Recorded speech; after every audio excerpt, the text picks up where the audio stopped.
भाई लोग आप सब लोग कैसे हैं। उम्मीद करते हो कि अच्छे होंगे, हम मस्त होंगे और अपने काम में व्यस्त होंगे।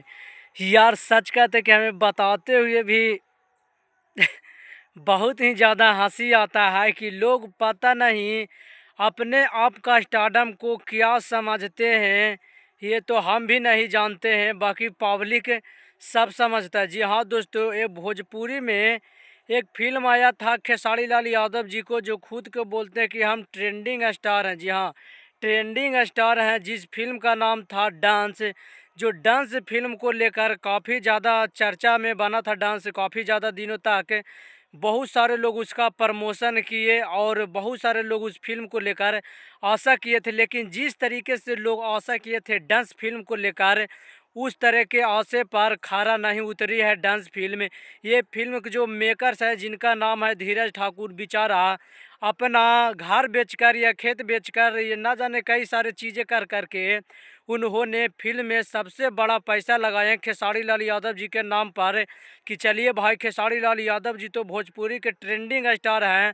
अगर खेसारी लाल यादव जी के ऊपर हम 4 करोड़ रुपया खर्चा कर रहे हैं तो बहुत ही थोड़ी सी बात है। लेकिन उनको समझ में नहीं आया कि खेसारी लाल यादव जी का जो हाल है, जो स्टारडम है आज के समय में, किस तरीके से नीचे स्तर का पड़ गया है। कि छोटे भी कलाकार है, उनका गाना आता है, उनका एक किसी भी तरीके का डायलॉग होता है जो काफ़ी ज़्यादा वायरल होता है, वो भी खेसारी लाल यादव जी से कई गुना हिट होता है।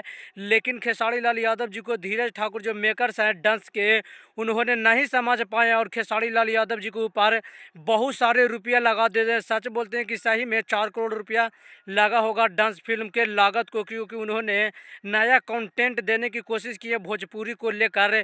लेकिन उन्होंने एक बहुत बड़ी गलती कर दी है कि उस फिल्म में खेसारी लाल यादव जी को कास्टिंग के रोल में ले लिए, मेन लीड हीरो के तौर पर उन्होंने लिए। और खेसारी लाल यादव जी के ऊपर विश्वास करके उतना ज़्यादा पैसा खर्चा करके वो बुरे फंस गए हैं। इसका सबसे बड़ा सबूत है कि सिनेमा हॉल में जब ये फिल्म लगा तो सिनेमा हॉल में किसी भी प्रकार का भीड़ नहीं देखने को मिला। हालांकि सही बात है कि उस फिल्म को बहुत सारा सिनेमा घर मिला, 90+ सिनेमा हॉल मिला। लेकिन 90+ सिनेमा हॉल में एक भी कोई ऐसा हॉल नहीं है जिसकी हाउसफुल देखा गया है, क्योंकि दर्शक पहुंच ही नहीं रहा है। उसमें खेसारी लाल यादव जी का जो डायलॉग हो, चाहे वो गाना हो, हर एक चीज़ है जो उसमें ताकत नहीं नज़र आ रहा है, बिजोड़ नहीं नज़र आ रहा है। उसी जगह अगर कोई और हीरो रहते हैं भोजपुरी का, तो बात हम सही में बताते हैं, रियलिटी बताते हैं कि वो फिल्म डांस था जो कि भोजपुरी का सबसे बड़ा फिल्म उभार कर आता 2025 का। उसका रिकॉर्ड तोड़ने में बहुत सारे लोगों को पसीना छूट जाता। जिस तरीके से धीरज ठाकुर उसका कॉन्सेप्ट लिखे थे यार, सही में माइंड ब्लोइंग था। लेकिन वहीं धीरज ठाकुर आज रो रहे हैं, भीख मांग रहे हैं अपने बजट को भी लेकर कि भाई कम से कम हमारा बजट भी वापस आ जाए, जिससे हमारा जो खर्चा हुआ है वो भी बच सकता है। लेकिन ये फिल्म इतना ज़्यादा फ्लॉप हो चुका है कि धीरज ठाकुर भी है मेकर्स, उन्होंने रात दिन अपना माथा पकड़कर पीट पीट कर छाती को रो रहे हैं।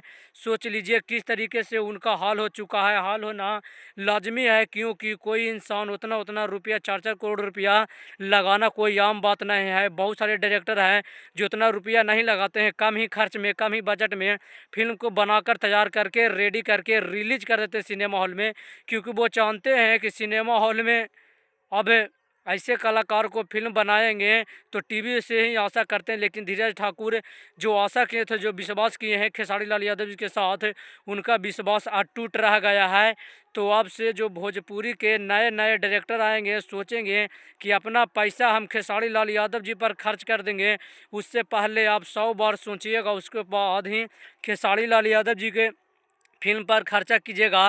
वरना आपको धीरज ठाकुर के ही तरह पछताना पड़ेगा, दिन रात रोना पड़ेगा, खून के आंसू बहाइएगा, फिर भी कोई सुनवाई नहीं है जिस तरीके से डांस का हाल हुआ। तो चलिए आप सबकी वीडियो को ज़्यादा शेयर कीजिए, लाइक कीजिए, कमेंट में अपना राय जरूर दीजिएगा।